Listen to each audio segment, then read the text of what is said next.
Bienvenue dans cette nouvelle question du jour. Aujourd'hui, nous demandons comment décrire les personnalités d'un groupe de personnes selon un nombre réduit de caractéristiques. La réponse avec l'analyse factorielle.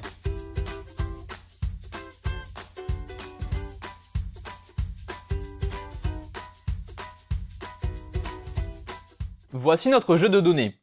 240 personnes, affichées en ligne, se sont auto-évaluées sur 32 traits de personnalité, affichés en colonne. Les évaluations sont faites selon un score de 0 à 10. Par exemple, pour le trait persévérant, un score élevé signifie très persévérant, et un score faible indique une persévérance faible. L'existence de 32 différentes dimensions de la personnalité est peu probable. Les personnalités varient plutôt selon un nombre restreint de caractéristiques. Chacun des 32 traits mesurés est la conséquence d'une de ces caractéristiques. Par exemple, on peut imaginer que les traits travailleur, discipliné et persévérant sont le reflet d'un même trait plus global de la personnalité. L'analyse factorielle nous permettra de partir à la recherche de ces quelques traits principaux de la personnalité. Techniquement, on appellera ces traits des facteurs latents. Dans Excel Stats, allez dans Analyse des données, puis cliquez sur Analyse factorielle. Dans le champ Tableau observation variable, sélectionnez les 32 traits de la personnalité.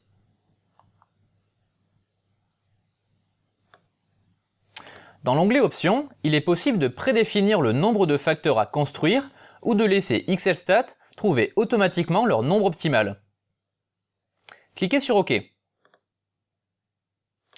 Une fenêtre Choix des axes nous permet de sélectionner les facteurs latents à représenter sur les graphiques.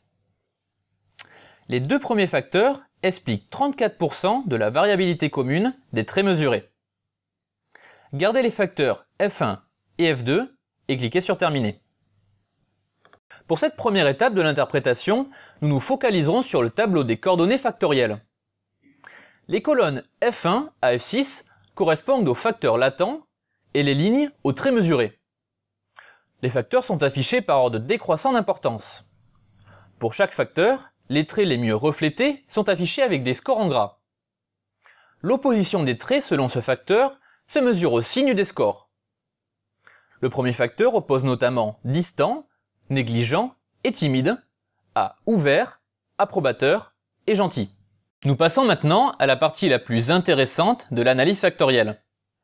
Quel nom concret donner à ces facteurs latents détectés par le logiciel? En général, l'interprétation de ces facteurs latents est rendue plus évidente grâce à une manipulation appelée rotation. Dans la feuille de résultats, remontez tout en haut et cliquez sur le bouton Relancer pour obtenir la boîte de dialogue d'analyse factorielle préconfigurée selon notre résultat. Dans l'onglet Options, activez Rotation et gardez le nombre de facteurs à 2.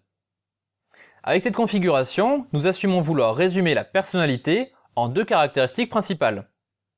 Cela est bien évidemment modifiable. Cliquez sur OK et terminez. Nous nous focalisons maintenant sur l'interprétation de nos facteurs latents ayant subi une rotation.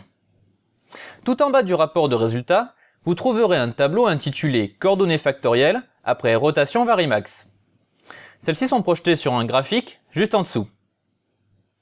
L'axe horizontal représente le premier facteur latent et l'axe vertical le deuxième.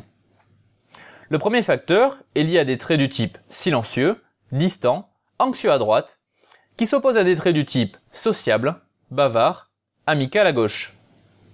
On peut dire que ce facteur représente le degré d'introversion ou d'extraversion de la personnalité. Le deuxième facteur oppose discipliné, organisé, persévérant en haut, à paresseux, négligent et désorganisé en bas. Ce deuxième facteur peut refléter le degré de rigueur. À partir de 32 traits mesurés sur 240 personnes, l'analyse factorielle nous a permis d'identifier deux traits principaux de la personnalité, degré d'introversion et rigueur. Dans de prochaines questions du jour, nous exploiterons encore plus d'outils de statistiques exploratoires. À bientôt!